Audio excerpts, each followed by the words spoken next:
Yo, yo, yo, yo, we are back. We are back to the morning vibes here on RadioUNT.net. Yo, it's 8 in the morning. Somewhere it's 8. I don't know. Somewhere else it might be a little earlier, maybe later. But over here in Orlando, Florida, it's 8 in the morning. So that means that we got our boy Cannon with us in the studio. Cannon, what up, brother? How you doing today? Y'all? Appreciate y'all for having me, man, for real. No, bro. Thank you for being with us this morning. I appreciate that you're doing this for us, for real. Cannon, we're gonna be talking to you, brother, about a whole bunch of stuff. We got the album, we got social media, we got so much. Lucky got your social security number too, so we got so much for you, bro. Yes, sir. We got mad questions for you. But I'm gonna let my boy Lucky. Actually, I got one for you, bro. I got one question for you first. Oh yeah. When we first post the interview with Cannon in our social media. We got a mad feedback from it, right? People happy. Oh, Cannon, blah. But I realized that everybody that was going hype about this, man, wasn't from US. You know what I'm saying? Like, especially we got people from Mexico, DR, Dominican Republic, Puerto Rico. That surprised me because I wasn't expecting that. You know what I'm saying? Wow. Do you know about your impact in the Spanish community with your music? Because I was, and I've been honest with you here. I'm being straight up with you. I wasn't expecting that feedback from the people and response from it. Do you knew that or not? No, I didn't know either, man. I love my Brown family, so but I didn't know that was the case. A lot of shows that we do here in the U.S. Sometimes we get like a rude awakening of who's our followers are when we do some of these shows, but since we don't, I don't often do a whole lot of radio interviews and whatnot. I didn't know. I would have not known that would have been a response.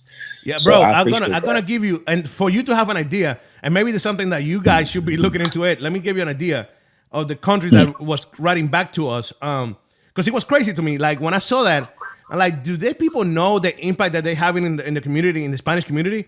Because that's a big market, you know what I'm saying? Yeah, that's a huge market. The Spanish people is a lot of them down in South America and in Central America. Right now, let me tell you right now, we're talking about it was Mexico, Dominican Republic, Puerto Rico, Chile. Wow. Chile. Who the heck would have thought that Cannon would be in Chile? You know what I'm saying?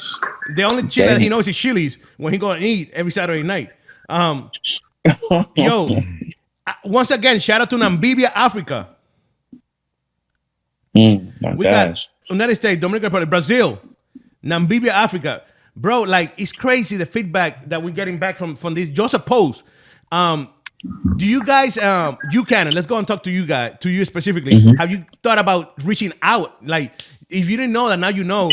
Like, yo, maybe I should do a tour down in South America. Maybe I should go to Central America. You know what I'm saying?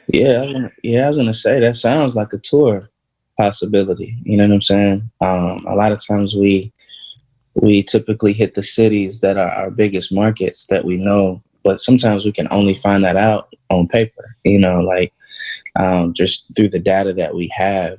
And so, I guess the data that we have doesn't always reflect, what's going on the outside of the U.S., at least that I see. I'm pretty sure it's out there, but the data that's usually in front of me is usually this, our supporters that are in the States.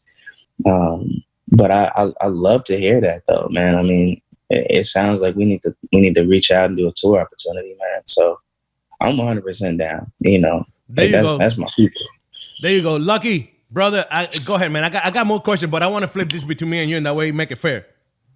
Yeah, man. Absolutely, man. Absolutely. I'm sitting here thinking about the question. I'm like, okay, Cannon's on the line. I got to have the right question. And I've been having this interview in my head for the past 5 years. I said, if I ever get a chance to meet Cannon or talk with him, here's the thing I'm going to say. And then you on the screen, it's like, dang, what I'm going to ask him? It's so much. But the first thing I want to start off with, we're going to talk about your album, Home, which I thought was amazing.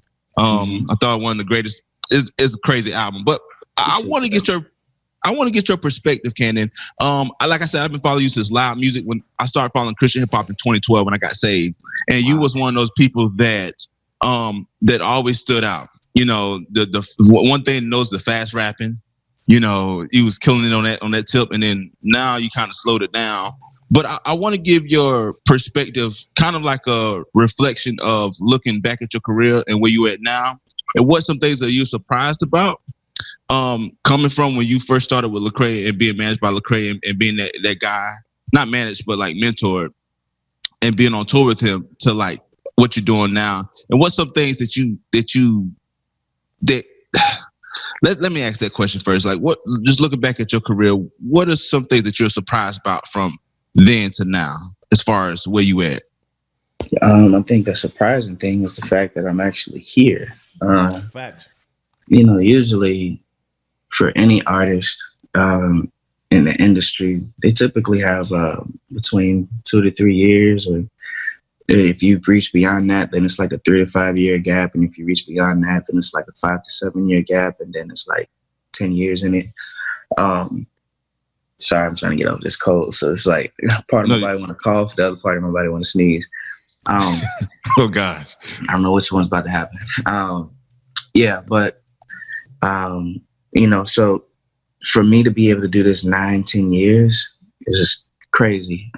Full time, I didn't think that would be possible, especially in the smaller market of doing Christian music. I didn't think it'd be possible just because it's like, there's not that many resources in this market as far as like touring, or it's just as far as exposure. And so a lot of times you walk into it thinking that you're going to have a smaller cap of a career. And, every year, to be honest, it's been the opposite. It's been my career and platforms constantly growing. So it's just to be shocked. One, it's just to be here. But then two, I think I walked into this with expectations that may have been off, just as far as just like our people, the Christian market, the support that we gained from our, Christian fans. I think my expectations were a little off, because when you think about it, the Christian market, it's more so a reflection of the church. It's God's people who loves God's music. But I think I had some unrealistic expectations for our fans and followers.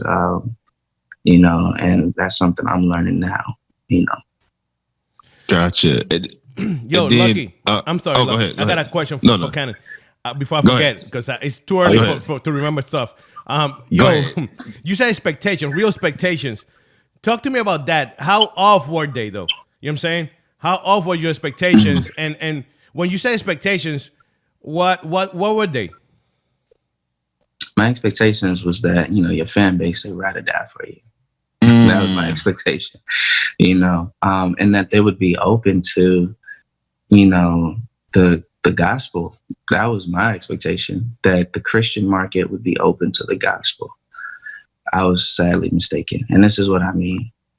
The Christian market typically loves to talk about the gospel, but as far as application wise, how that really works, the Christian market doesn't necessarily appreciate that, but it's kind of like the thing where it's just like, you got the pastor who typically really likes to put his 3-point sermon together, and the church is ready for that 3-point sermon, but then they're all called to actually go out and act on it.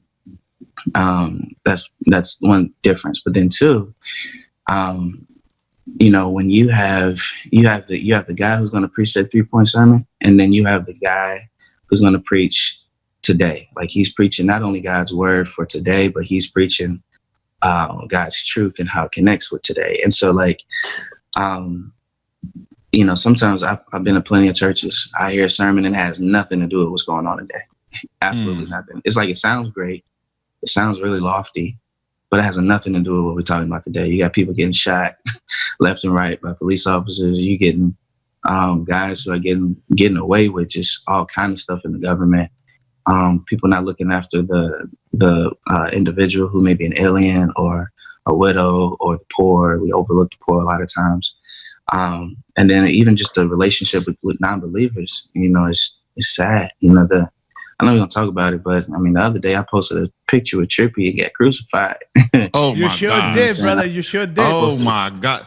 Posted a picture with Trippy Red and got crucified. And I was just like, wow. nothing has changed. Like when I came out with loud music, and I'm gonna be honest, like, you know, I'm a different kind of artist, man. You know, I realize not everybody can do what some other artists do. I just realized I'm different. But I realized back when I did the song Loud Music, I was just as crazy as then, if not crazier. Wow, you know what I'm saying? And I remember when I came out with Loud Music, I got crucified. I remember, like, if folks was like, "This ain't Christian. Jesus ain't in this," and da da da. I was just like, okay, you know. And but I think that, you know, even with my first mixtape, the Great Investment mixtape, it was just like, yo, this sounds really, really like worldly, but I guess it's Christian. He's talking about Jesus. Then I come out with Loose Cannon, Volume 1, with like Loud Music and stuff, and it was just like the response was, it was like a 50-50, but more so disheartening, because it's like you had Christians who were Christians and loved the Lord. But then when you got a guy that's like, yo, live out boldly, live unashamed, da, da, da, da, and it looks like a certain kind of way, they're like, this ain't Jesus, this ain't, you know, and it's just kind of, it just gets to the point where you would question if Christian hip hop or the Christian market was a person, and you brought that person around your non-Christian friends, how would they act? And, you know, just, they can tend to act like a plumb fool, but, you know, I think my expectations were a little bit off as far as just like, you know, the Christian market and how they receive non-Christians and how they receive, I mean, again, the gospel. I mean, you know, like the Jesus that we serve to, you know, today was not the Jesus that people think Jesus was back in the day. I mean, Christmas, when we celebrate Christmas, if you celebrate Christmas, you know, Christmas for us, it was not Christmas for Jesus. Like, you know, the man was about to, like, he was being hunted as a child. They was killing babies and parents. Herod was killing babies and parents looking for Jesus. You know what I'm saying? And Jesus was seeking asylum during Christmas, you know, during the time that we've so, because Jesus was seeking asylum so that he, Mary, and Joseph would not die. And he escapes to another place. You know, he escapes and they get away. And his life is saved by individuals that's like, yo, we'll take you in. Jesus was born poor in a manger. You know what I'm saying? Homeless. Like, Mary and Joseph did not have a place to go. They was running for safety, you know. But think about this, though. You know, when we have the Christian market and we say we love Jesus, but at the same time, we want to put up a wall that separates people that needs help, I don't think that's fair either. You know, I don't think that's very Christ-like at the same time. I would wonder what would happen if Jesus had to deal with having to cross over a wall, you know, and he couldn't have that safety. He couldn't seek asylum. You know, we wouldn't have the Jesus that we have today, but we think it's okay to divide people and keep people separated from liberty, from freedom, from joy, the pursuit of happiness, and it's systematic. But those things I don't think the Christian audience is necessarily ready to have a conversation with.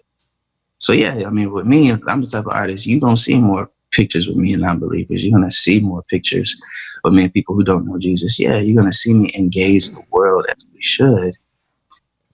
But the Christian market ain't ready for it. They want, you know, they want a white Jesus. You know, they want a Eurocentric Jesus, not the one that was born in a completely different continent. You know what kind of what surprised me though, that, and you said that, and it, by the way, that was a picture. It's a picture, bro. Like, people could take pictures whoever they want. But anyways, I noticed, and me and Lucky talk about this, and I talked to my friends about this, that if we go back to the Bible and we look in the Bible, we have Peter and we have Paul. And I always say this, bro. They were both reaching different type of people. You know what I'm saying? And I see, I noticed that nowadays Christians, they all want Peter. They all want everybody to be a Peter. You know what I'm saying? But then when a Paul is raising, and when we bring a Paul out and it's doing the stuff that nobody else want to do, we criticize these people. You know what I'm saying? We badge and we talk bad about them. We don't believe in them. Oh, that's not a Christian-like thing. But what is it? Back then we had Peter and Paul. And they respected each other too. They didn't like each other maybe. They probably wasn't seen eye to eye, but they respected each other. And I feel like nowadays we don't have that respect anymore. Like if I don't agree with you taking pictures with somebody else, that's my opinion, but I have to respect you. I have to love what you do. You know what I'm saying? Because you're doing your best to reach out people through your music. And that's what I think is missing. It's missing that people are not respecting, and people want people to force them to believe in what they believe and understand what they understand, and they don't want to be open-minded whatsoever. Do you think that's true or not? Yeah, man. I'm gonna be honest, man. I think it's sad at the level of immaturity. When we think about how we engage the world, I think it's sad.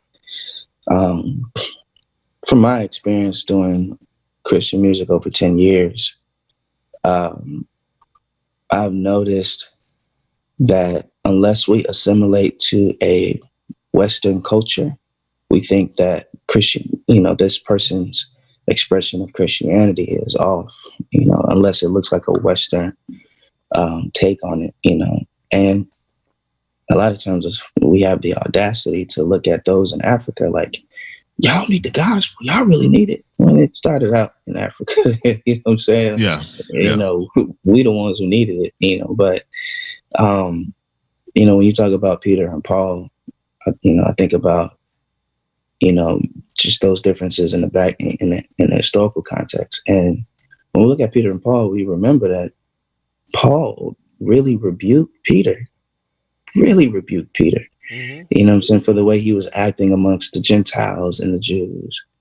Paul really rebuked him when he was like, look, you sitting here eating with the Gentiles. And then when the Jews come in the room, you want to act different. Well, how are you supposed to set an example for those who are, Gentiles from the Jews? Like, how are you supposed to set an example? You're being two different people, two-faced, like show them the love of Christ. Don't get up and walk away from them. Show them the love of Christ, And I think we do that. And I think this Christian market makes us do that as artists, where I may post a picture with Trippy, but it's just like, all right, fine. Y'all don't want that. All right, here, I'll post a picture with Kirk Franklin. See how y'all feel.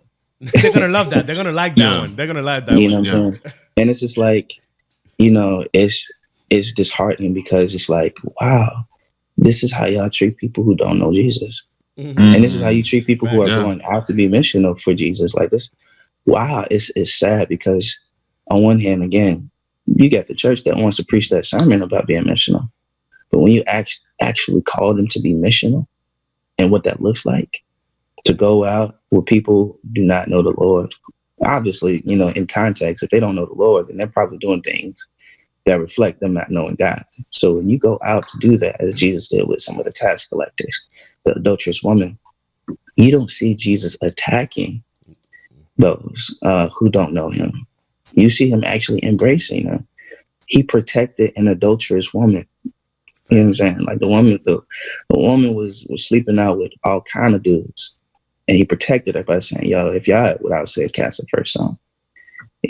And so he protected the adulterous woman. He gave grace to the woman at the well, the lady at the well. Our church nowadays, the church doesn't want to talk about racism and social injustice, but the Lord had to fight through that and talk through that. The lady at the well was an entirely racial issue. She was a Samaritan. Jesus was Jew. They didn't get down. You know what I'm saying? It's like Bloods and Crips. But Jesus, he spoke through that. He engaged it. He didn't overlook it. He engaged it. And so I say that to say, I don't really see that happening in this Christian market. I think they really want a Eurocentric looking Jesus that looks clean cut, doesn't make mistakes, that really doesn't reach out, to the context that doesn't involve them. They want, it sounds like they want a privileged, entitled Jesus, that reflects them, who they are. I don't stand for, you know what I'm saying? I've always told my people this, not my fans, but look, man, this your man Cannon. All right. I'm willing to walk away from all of this, y'all. Like, I don't care how many years I put into this artistry. If I felt like the Christian market was stifling my ability to reach those who are lost, trust me, I will drop all of this. All that music, I'll walk away from all of this. Just because I can't I can't be held back by immaturity and ignorance. I can't, you know what I'm saying? If the Christian market don't want to grow up, you know what I'm saying, and, you know, stop judging people, because it's been an issue for a long time. You know, back in the day, with Ambassador and Cross Movement came out with My Clothes, My Hair. It was like 15, 20, almost 20 years ago. Came out with My Clothes, My Hair. And he wrote it to the church. It wasn't to the outside. It was to the church. He wrote that song to the church, and he was like, yo, I feel like I'm not accepted unless my clothes and my hair looks like that of the church. And I don't wear 3-piece suits. I don't wear, you know, whatever y'all rocking. I mean, I'm rocking baggy jeans, you know, a polo and some Timbs with my New York Yankee hat on. You know what I'm saying? And he had to write that song to the church because he felt rejected by the church. And then you got the same thing with Kirk Franklin. When Stunt came out, who rejected him first? It was the church. You know what I'm saying? Then Lecrae goes out and tries to build with people that don't know Jesus. Who rejects him first? The church. I take a picture with Trippie Redd and I get crucified. Who reject me first?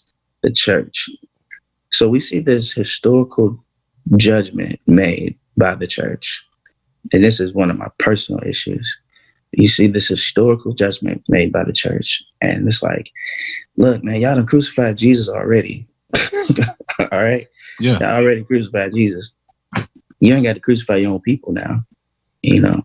So, you know, with that being said, that's what I mean as far as my expectation. My expectation was that, you know, the Christian market would be down for you. They ride for you when it comes to you reaching out to those who don't know Jesus. But historically, the response has been crucify, judge, and reject. And that's not godly. That's not godly at all. You know, but I've gotten to the point now where I'm just like, man, it is what it is. You know what I'm saying? I ain't look, I'm too grown to be trying to explain who I am and what I'm doing for people, man. The only person I gotta explain anything to is my wife and God. Facts. So, you know, I don't know explanations. Lucky, you got a question? Because I got one more, but we also got to jump and talk about the album. Do you got a question? Yeah. So my thing is, before we talk about the album, you said, and you did an interview with the Crew Hip Hop Corner maybe like a week or so ago, and you made a statement about how in the mainstream they can maybe get $40,000-$50,000 for a show, and if you ask a church for $5,000, they bat an eye. Could you elaborate on why do you think personally it's like that? And my second question with that is, do you think as a Christian artist that you will do more by going like I want to say secular, because I hate saying that word, but not catering so much to the Christian market, or marketing yourself maybe as a different type of rapper so that you can be more exposed to different things? Or do you think that you can do that with what you're doing right now? Man, from what I've seen, no. Look, man, it's the reason why you don't see none of us Christians at the BET Awards. We don't get out. It's the reason why you don't see none of us at, Coachella or Pay Dues Festival, or, what's it called? Hot 97, like festivals, because we don't get out. Like, the Christian market is way too intimidated by the world to engage it. And that's just the truth. They are afraid. They are scared. They are highly intimidated by the world. And that's why they don't engage it. Me, I'm not afraid.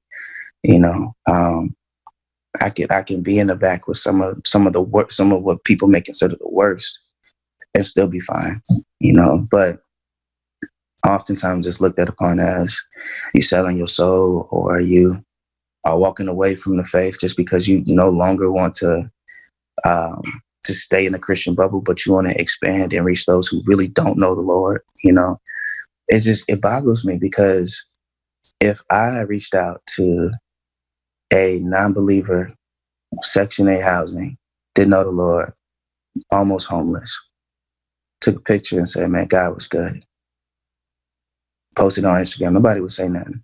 But let me post it with a non-believer who habitually expresses himself of not knowing the Lord, and he's not broke, but it's just like, it's this mentality of, we want to pick and choose who we accept in the Christian circle, which is not fair, So, that being said, there's a lot of work that we got to do, not just on the perspective end, but just also on the infrastructure end. Name some Christian rap tours, just a Christian hip hop festival. Name some. I know there's small tours that's done by different artists, but that's not like a festival for CHH at all. No, there is no CHH festival, and there isn't any sufficient touring, because in order to do tours, you have to have real promoters. You know what I'm saying? And if you ain't got no for real, these ain't promoters. These are youth pastors trying to put on shows for their kids. Facts. So, you gotta have a real infrastructure. You need real promoters, and real promoters that are going after real venues, not just your church that ain't got no sound for a Christian hip hop show, for a rap show. Tell them. No, you need a real venue. I'd rather somebody cut my check $500 to use that to rent out a real venue. You know what I'm saying? For me to, be away from my family and to go out and do a show away from my family, and I'm sitting up on these like karaoke speakers, like, come on, man. Like, again, we don't get out. We don't get out to stuff in the mainstream. So a lot of us ain't never really been to a real concert. A lot of us ain't never been to like a Jay-Z or Beyonce or Bruno Mars concert just to learn. Not to sit there and be like, oh man, I love what Cardi B got on. Like, no. Like, but to learn from just on the production standpoint, how's the sound supposed to sound? How's the video screen supposed to look? How's the lighting supposed to be? We don't shoot for that. We settle for it's for the Lord. It's ministry. So, people understand. We're not trying to do something too big.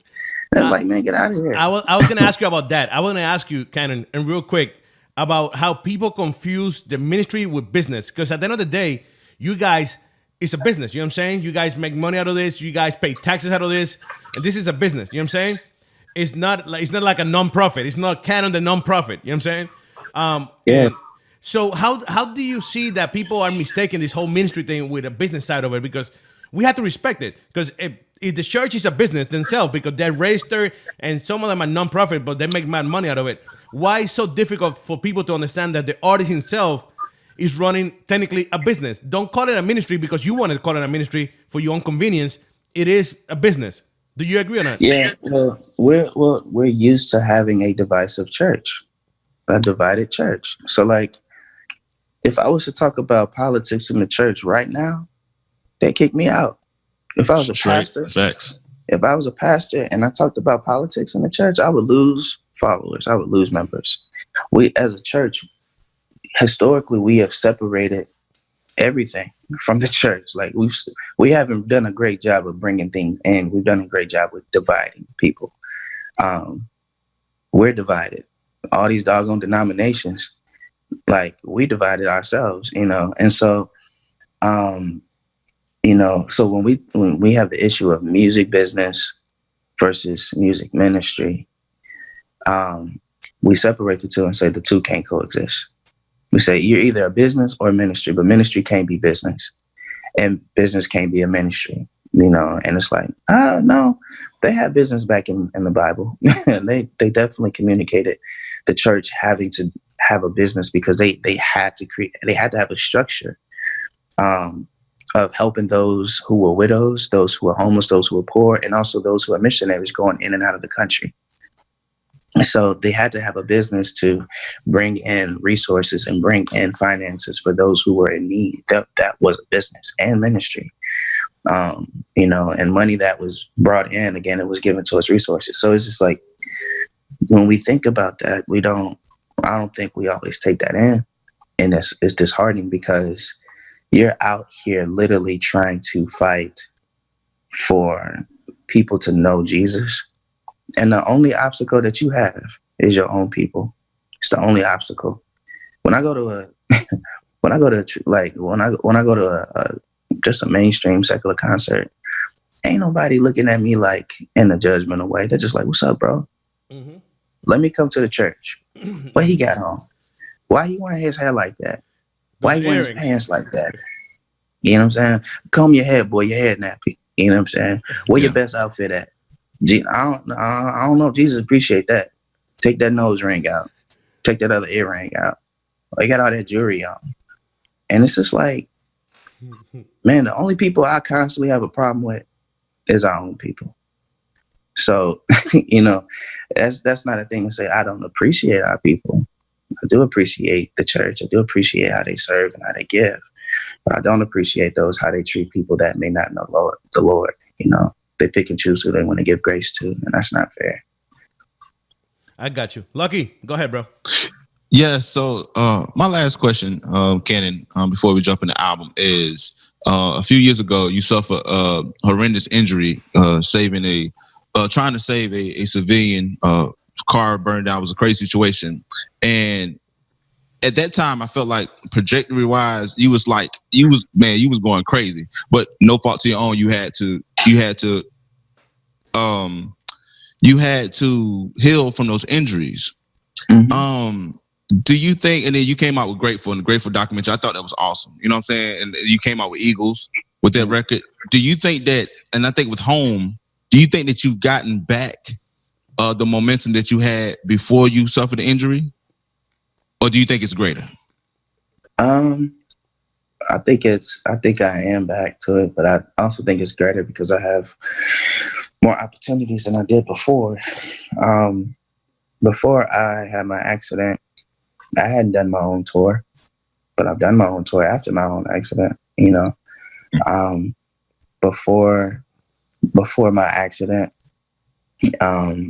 there's a lot of opportunities as far as just like deals and contractual deals that I didn't get before then, but I got now. I'm making more money than I did before I got in my accident. So that alone tells me that the Lord has definitely like escalated my career. You know, but it was definitely hard coming back to it because I had to start over. I had to reset and I had to work twice as hard. You know, I'm still pushing out records during that time. And I almost died, you know, like the next year I put out a project. So, you know, I think that's just the Lord's hand over my life that I can't take credit for. But I'm glad that people stuck with me and I'm glad that people were praying and people were with me because that was definitely difficult. When I wrote Grateful, though, honestly, and I tell people this if they ask, but I was grateful when that happened. That was, I was really preaching to myself when I wrote that song. I wasn't grateful though. I was upset. I was pissed. I was angry at God. Like, you know, I had to deal with PTSD, suicide. I had to deal with anxiety, depression, all of that. So when I wrote the song Grateful, it was me trying to preach to myself and you gotta be grateful. You know what I'm saying? Because it could have been worse. And so, you know, I guess, you know, people took that as a lesson learned from my situation, but no, like if I'm gonna be honest, man, if you ever have conversations with me, I'm gonna be as honest as possible and as authentic as possible. So no, when I wrote that song, no, I wasn't grateful. I was angry. I was very upset with God, and I was very upset at people as well because during those times when you're at your worst, people don't know how to serve. Sometimes they don't know how to help you, and at times I think what happens is they either overstep or they understep. They either overstep by trying too much or doing too much or saying too much. Or it's just like, bro, get out my face. Or they understep and they don't do anything. And now you feel rejected or alone or uncared for. So it's a hard situation. But in that moment, just I think my irritability was higher than that ever. And I was highly irritated by a lot of things during that time. So grateful. I was preaching to myself, you know. You know, Eagles was more so a letter to the church to say, wake up. Like, that's why I was like, you gotta, you know, send me way above the Eagles. We gotta live higher than the standard of the world. And if everybody is you know, responding the same way as far as, you know, social injustice or whatever, we're not necessarily following scripture. You know, the Bible calls us to follow scripture. It didn't call us to follow CNN. It didn't call us to follow Fox. It said follow the Bible, follow scripture, follow God's examples. And when we do that, we distinguish ourselves as believers. So Eagles was a wake-up call saying, look, y'all, we got to do better. These people out here dying. It ain't too many people that are fighting for the rights of others who are dealing with social injustice. You know, recently you saw the issue with, you know, a young kid wearing a MAGA hat. To a degree, him and all his friends were mocking an Indian man or an indigenous man. And, you know, the first response that I saw people was saying, you know, one, this kid is wrong, but I saw a lot of people saying, but the indigenous man approached the kid. And it's like, he's one, this indigenous man is outnumbered. One, two, they were clearly mocking him, you know. And three, you know, just as they had the right to protest peacefully, and I think they did. I think he was just overtaken by the crowd. So I say all that to say, man, I think as a market, man, we have a lot of growing up to do. And, you know, I want to see Christian hip hop thrive. I want to see the Christian market thrive, but some things got to change. Christian rappers shouldn't feel like they have to hop on CCM tours. They should be able to go on their own. Tell them, let them know. Come on. Seriously, they should be able to have their own festivals, their own tours. Because CCM ain't gonna give them a dime. They ain't gonna give them a handout or nothing. You know what I'm saying? I know. I've been there. You know, and they're not gonna pay you what you're worth. You know, because you're not worth much in their market because they don't play your music. Absolutely. So you end up being one of their token if you do. So I say that to say, like, we just have a long way to go in the Christian market. And I'm not saying that the grass is greener on the other side. I'm just saying we have a lot of work to do. And, you know, my heart is pretty sad to see it not evolve or grow more mature. I feel like we're still on milk. We ain't got to the point of meat. Wow. And seeing that this has been something historical that has always been there, I'm just like, I don't really know exactly how much I could look forward to. I don't, you know what I'm saying? I don't. So, you know, I'm here to ride till the wheels fall off, but you know, my heart is just sad that Christian hip hop is not really changed. It's changed in like quality when people release their music. And, you know, shout out to Doc and Derek for doing like RMG Amplify, where we help people, you know, we give them resources so they can do some of the things that they've always wanted to do in their career. But again, going back to what y'all was saying, for people to flinch at me asking for a certain amount of money, whether it's $2,500 or $5K or $6K, like, they don't understand how the rest of this works. They don't. Like, you know, we could easily ask for $10K. Somebody of my caliber and size platform and mainstream are at least getting $8 to $10K. You know what I'm saying? Like, and this is without a major deal, like this. I'm on an indie label. You know, as an indie label, we keeping up with major labels. That's a fact.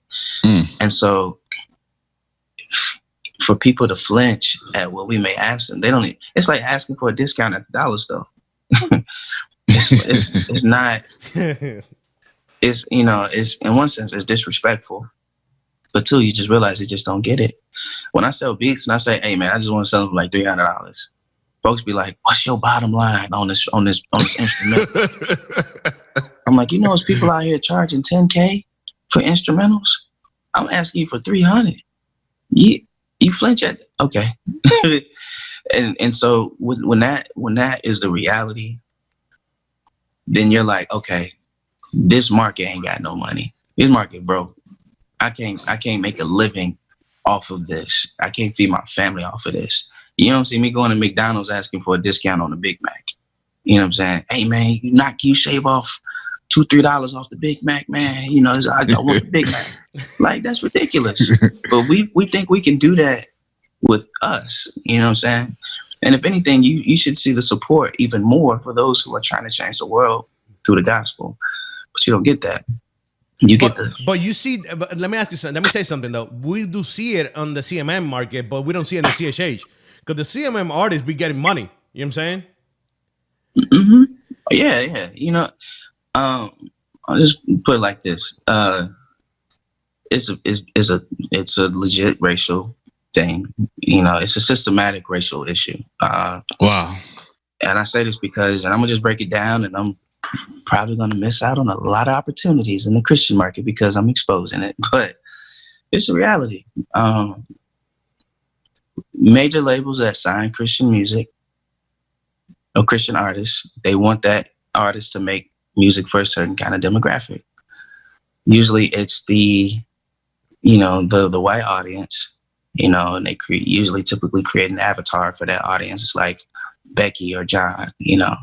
Becky would be like the soccer mom, the Christian soccer mom. John is like the youth pastor, you know. And it's like, if we can make music that is acceptable and trustworthy to them, then we're good. So what happens is, because the thing is, if you get Becky, then you get the children, you get the kids. You know what I'm saying? If the mom trusts it, then the whole house is good. You know what I'm saying? It's kind of like in my house. Like if my wife is okay with something, the whole house is good. You know what I'm saying? I can't do nothing without the okay from the wife, you know? Yeah. So the thing with the mom and the kids, if you got the mom on board and she's like, I trust this radio station, I trust the music, then she's gonna pass it down to her kids because she trusts it. She's gonna pass it down to all her friends because she trusts it. If you get John, like the youth pastor, the typical white youth pastor, you know, with Eurocentric culture, then you got the church, you got the young church, you know what I'm saying? But also you also get the rest of the church too. And so when they create this music, this CCM music, they create it for a white audience, right? So when you see the radio, when you see songs that are played on the radio and the CCM based, a lot of times it's going to be a white artist, all right? And then the festivals, this has all circles around. The festivals only want to play who's on the radio. And the ones on the radio, the only ones on the radio that are reflected are white artists that appeal to white audiences, no matter how you put it. And so the festivals on their main stage, they will only put the ones on the radio. And the radio is systematic, you know. And then the conferences only want the ones at the main stage at the festivals. So now that's how it goes back to the church. The church circles around and does church conferences, these big church conferences, and they only want the ones at the main stages at the festivals. Who are at the main stages at the festivals? The ones who are on the radio. Who's on radio? Predominantly white artists. You know what I'm saying? So it's a racial divide of a system. And unless, you know, our brown people say, hey, we want to sit at that table or we're going to create our own, we're going to be struggling. That's why I'm not worried about being on a CCM tour. I'll take it. I'm not worried about it just because I know what that ends up being at the end of the day. At the end of the day, they're going to give me a crazy slot. I'm not going to get paid. You know what I'm saying? Not even close to what the main stage artists are getting paid. Especially when even our streaming numbers are doing, if not as good, better than them. You know, but it's a systematic divide. You know, I've seen it in my own career. I've seen it when I was traveling with Lecrae. It's the same thing over and over again, you know. And, you know, if I talk about it, I'm a threat to them. You know, if I talk about it, that can cause problems for them because then they begin to look like, wait, so is this true? So that's what you got to deal with after a while. Is this true? Because if it's true, how does this reflect how the church is supposed to, you know, like respond to the world and to the industry? You know, and so, but that's the Christian industry. The Christian market is a predominantly white market, you know, and a lot of times the people of color get left out. So there is no representation for those who may be Latino.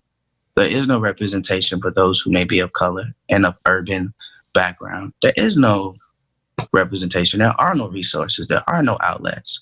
So what does that say for Christian hip hop in the next 5 to 10 years? When you give, and y'all know this, when you have a body, you have a group of people that have no resources and no outlets, what happens? Dies out. It dies. It turns into the worst ghetto and it dies. You know what I'm saying? They become marginalized and systematically pushed away. And that's what happens. I mean, whoever gentrified the mess out of the Bible did a good job, because now it reflects in everywhere else. Whoever gentrified the Bible affects all of us. Whoever gentrified the Christian market messed all of us up. And that's why you got artists like me that are like, you know what, here, when Christian opportunities come around, I take them. But they're not my only opportunities, trust me. Because if it were, Canon would not be Canon. There would be no Canon. There would be no artist if I only took Christian hip hop opportunities, if I only took Christian market opportunities. There wouldn't be an RMG.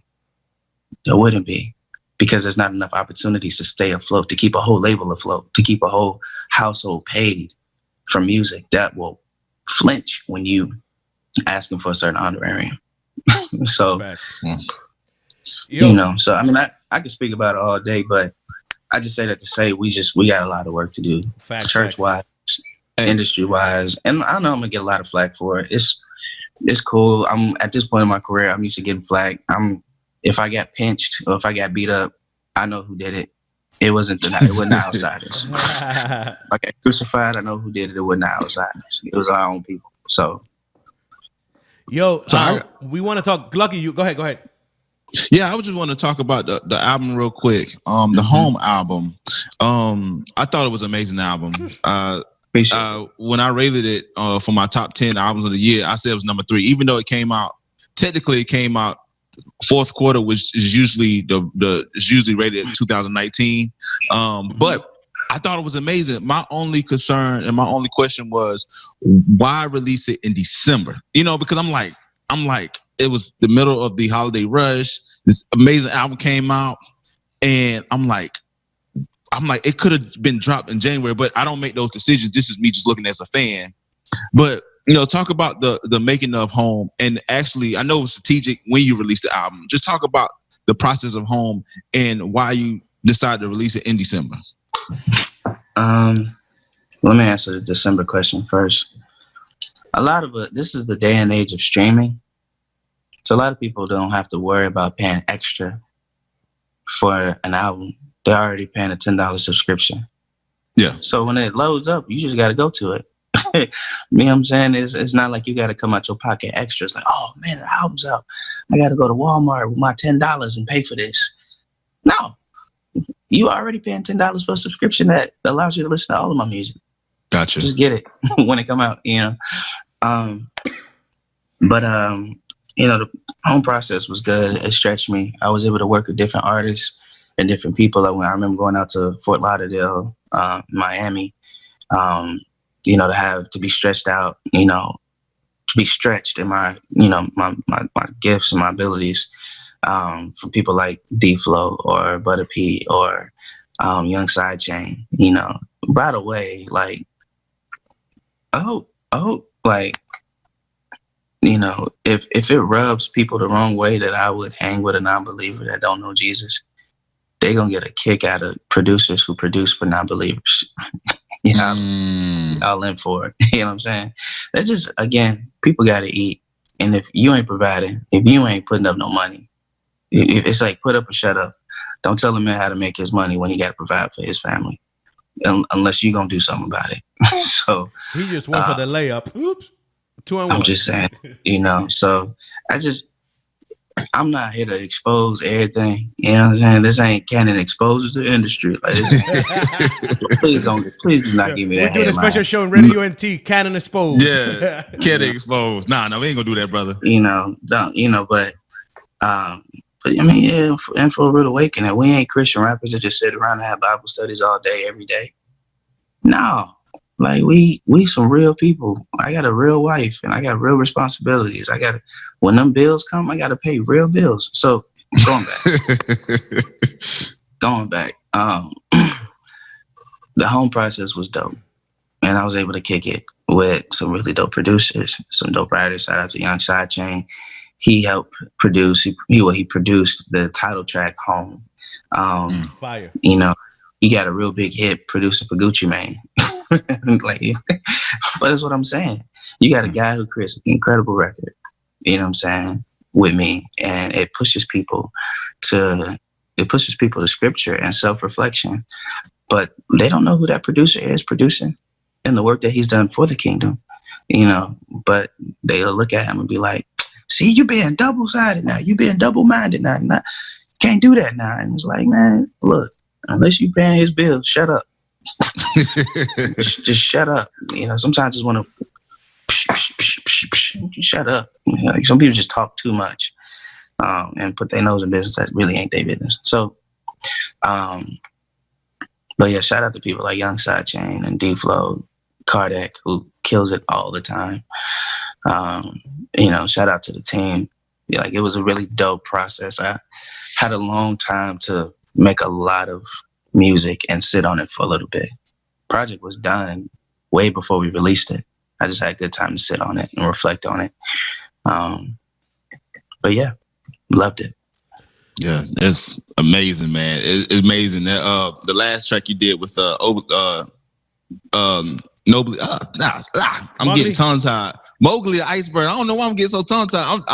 The Home, that record was dope, man. The whole album, Pac-Man, you know, with Aaron Cole. God, Lord of Lies. I was just Bam. It's so many different. And then I listened to it maybe 5 or 10 times. Just listen to it. Just like it has sonically, it has a pleasing listen behind it. And I'm like, man, Cannon really did his thing on this thing, man. I thought that it was, man, you deliver on this record. To be honest with you, man, man, this is I think it's dope, man. And my question to you with the streaming and everything that goes with that. Do you feel pressure you got a great album? Do you feel the pressure just to work this album until maybe later on this year or next year? Or do you feel the pressure to release more music because of the market we in now of streaming? Whatever pressure that's there is pressure that should be there. So if I just put out an album, I should feel pressure to tour that album. That's normally what you do when you release an album. But because I'm a full-time artist, and I make a living off music, I should also feel the pressure of putting out more music. It's my job. You know what I'm saying? And again, if people aren't full-time artists and they don't have to live off this, they may not understand, and that's cool. But that pressure is pressure because I have to that's my job, you know. And it's not even a pressure; it's more of an expectation. It's like I'm expected to put out more music. I'm expected to work this album. I'm expected to release tons of singles. You know, Derek released 4 projects. Derek Minor released 4 projects. That is normal. That's not out of the normal.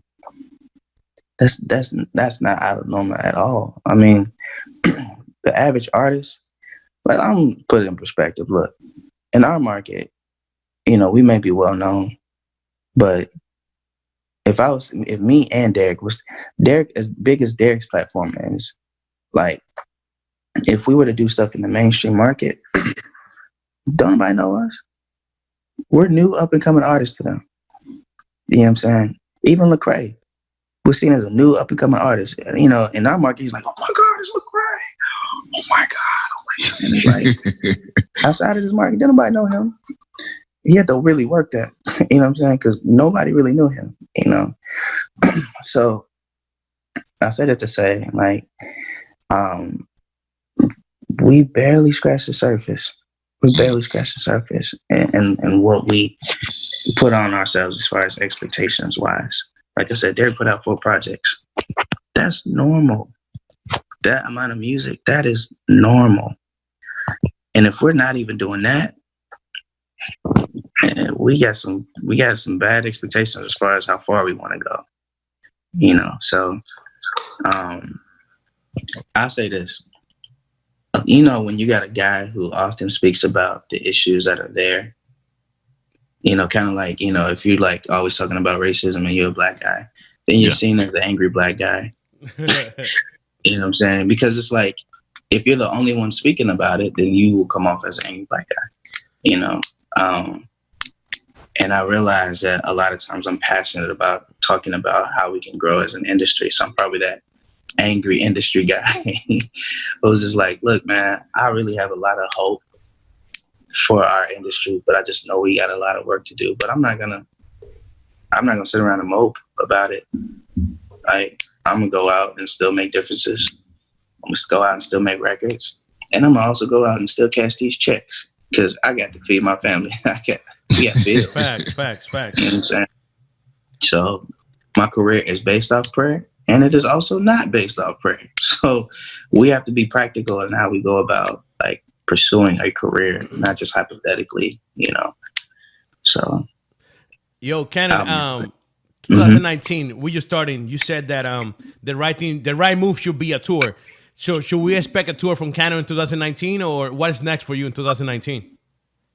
2019, I'm about to release a song sometime this month, I think, if not next month. Can't tell you what it is. A surprise for my day ones. But I'm releasing more music, more projects. I'm working on a project now.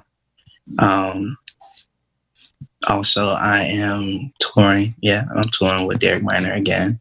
I'm also touring my home album as well, and we might hit up a couple festivals. Depends on what they are. We already had to turn down one or two just because we just felt like, again, it was the same thing. It was like, y'all want us to perform for free, pretty much. Wow. They don't understand what that does. So, yeah, man. I have a hard time with being, with just having to be okay with how things are. You know what I'm saying? Sometimes people just say, just be okay. Hey, this is how it works. This is how it is. It was like, dang, that is not how it got to be.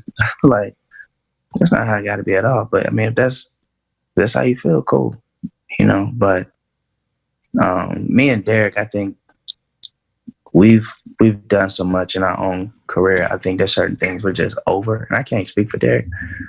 But I know for me, there's certain things I'm just over. So when I see the stuff like that, like the whole Trippie Redd post thing, I'm over that.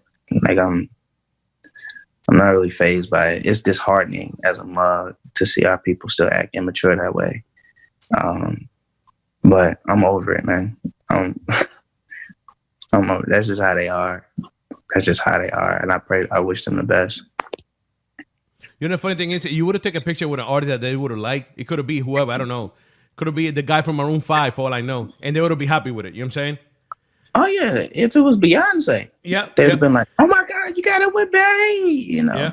What tripped them out was Trippie Redd got 666 on his Instagram. And, you know, it's funny. Like, people are okay with the lukewarm individual who, you know, kind of shouts out Jesus or kind of reflects Jesus, but also backslides a lot. Mm-hmm. They're more okay with that individual than the individual who is blatantly saying, I don't know God. I don't know him. I don't have a relationship with him. Like, there's more grace for the other individual. And I'm like, how? You know, we give grace to like a Chance the Rapper here. In one song, he'll say, you know, Jesus is my savior. But in another song, in another lyric, he gonna smash your girl. He gonna be smashing your girl. We're okay with him. Yeah. But not okay with the person who's just like, look, you got me. I don't know the Lord. I don't at all. I don't have a relationship with him. I don't know what that looks like. And he's open about it, you know. And if people don't believe me with that, then all right, look at our president. Mm-hmm. Look at our president. On one hand, you know, he wants to appear that he knows Jesus, he knows the Lord, and I don't know the man. I'm just looking at the fruit of the tree.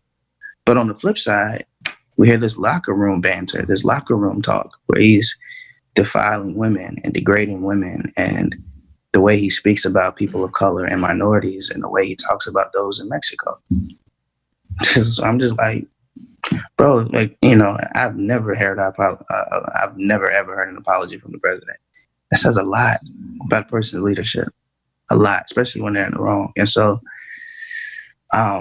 that's how we do in this Christian bubble. That's how we do. We accept the lukewarm, and we judge quickly the individual who's overtly not Christian. So I just, I think we got some things tangled up, some realities and expectations tangled up. I just feel like we have a lot of work to do. People hear me say it a lot more in 2019. We got a lot of work to do, but I ain't finna be here arguing, folks. I'm done with that. I'm gonna leave that in 2018. I'm not finna be sitting here arguing with people on stuff because I don't owe them that. I don't owe nobody explanations, and I for sure don't owe people too much of my time that they not even paying for. So, we got a lot of work to do. I'm praying for the culture though. So, hey, Miguel, go ahead. I got one more question, Cannon, and I want to get your perspective, and I'm done. I thank you again for your insight, brother, because I feel like a lot of people, especially in your position, don't give up-and-coming artists or just artists that's in this space the real. You know what I'm saying? Why do you think that? Okay, you got CCM. Talk about gospel, because I feel like we could connect more with gospel, but gospel took us off their charts back in 2014.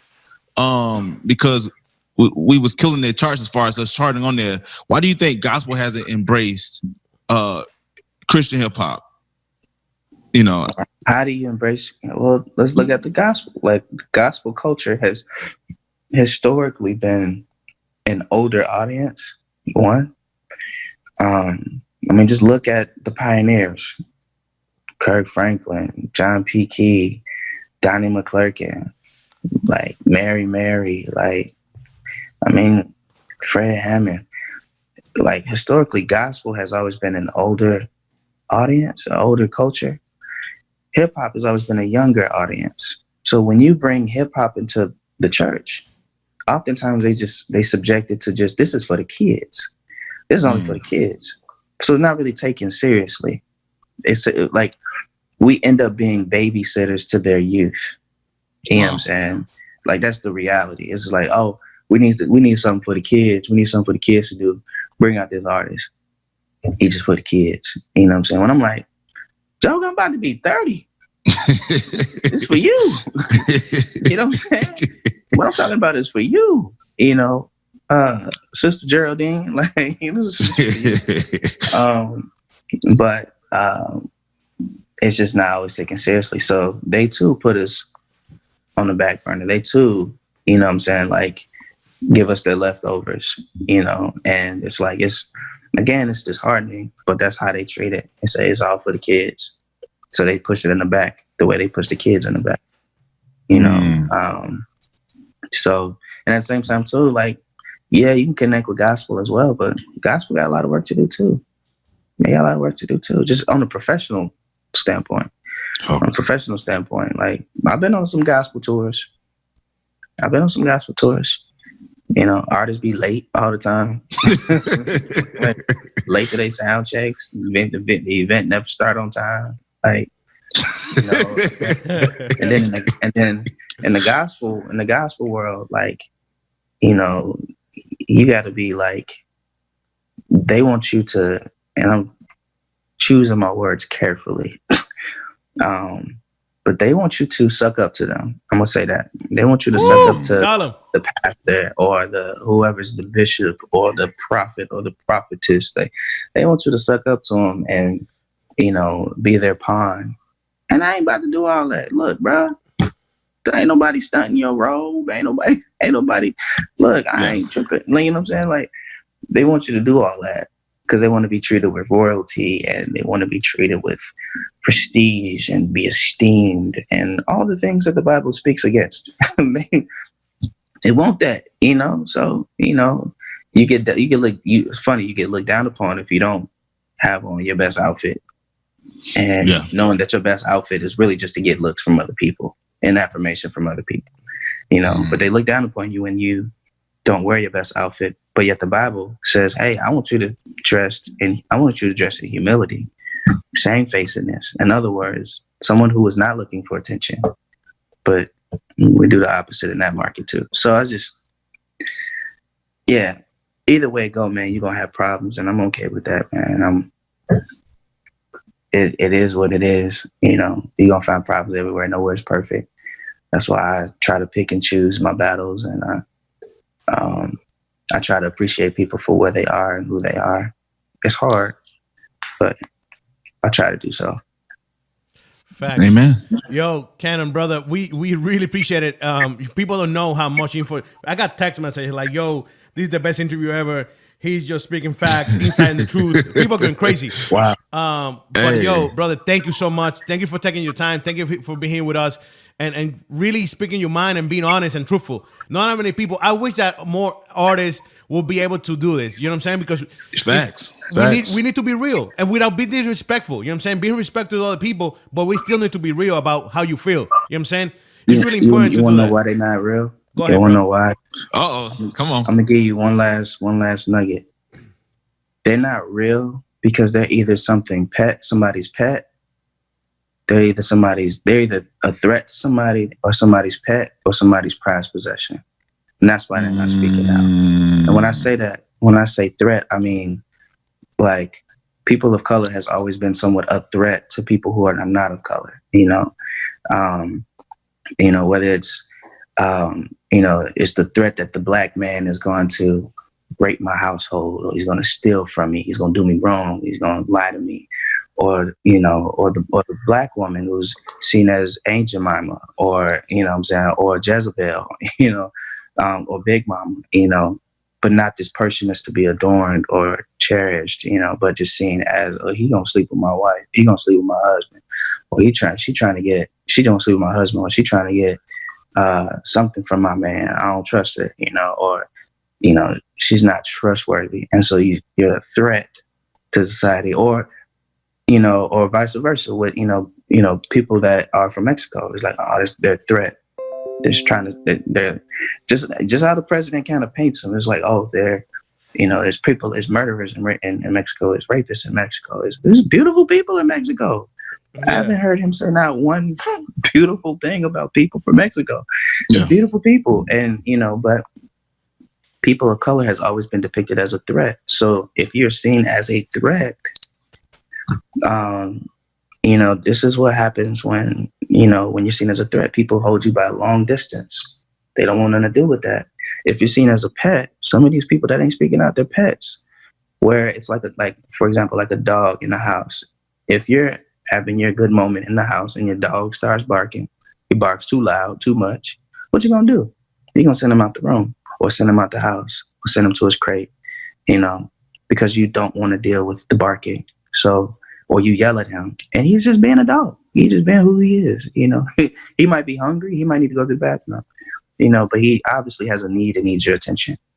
But you look at him as the pet, and if you don't do what he says, you out of there. And that's the case for a lot of these artists.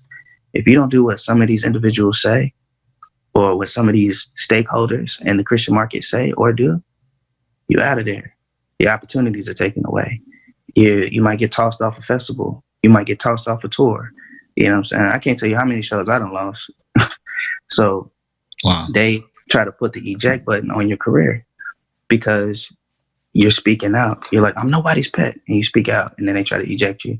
But then you might be the prized possession. Where we've seen this, where you have the individual who is everybody's favorite. Who's like, we love that guy. Like, he's great. But the moment he doesn't want to be your trophy anymore, and he's like, I'm standing for myself and for the rights of my other people. They're like, no, that's poor spirit, man. We was rocking with you. Those are like the Colin Kaepernicks of the faith.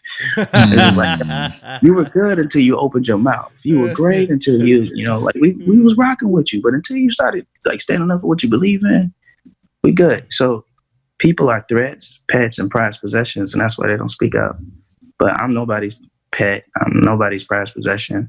And I know people are threatened by maybe some of the things I may say because it's true. But at the same time, like I said, like, I'm not just trying to have my hand in just the Christian market alone, because the Christian market likes to dictate how far you can go, where you can go, how you do it, how you're supposed to look, how you're supposed to be a Christian, and I'm just like, I'm not for that. I'm not assimilating to nobody or nothing. I'm being who I am, you know, and people need to speak up and be themselves too. And look, if Cannon, if it's the end of the road for Cannon doing Christian tours and stuff like that, and people are like, we can't bring out Cannon because it's too controversial, so be it. But you still gonna see me perform. I just ain't coming to your church. There you go. There you go. Yo, Cannon, before we go for today, how people can find you on social media? Google me. No, I'm kidding. No, go to everything is Get the Cannon.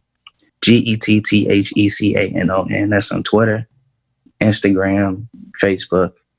Get the Cannon. I'm gonna be as real as possible with people. You know, the industry doesn't like the real, so they're not gonna like me. All right, but I'm be real. So when you go to my page, you're gonna see some real stuff.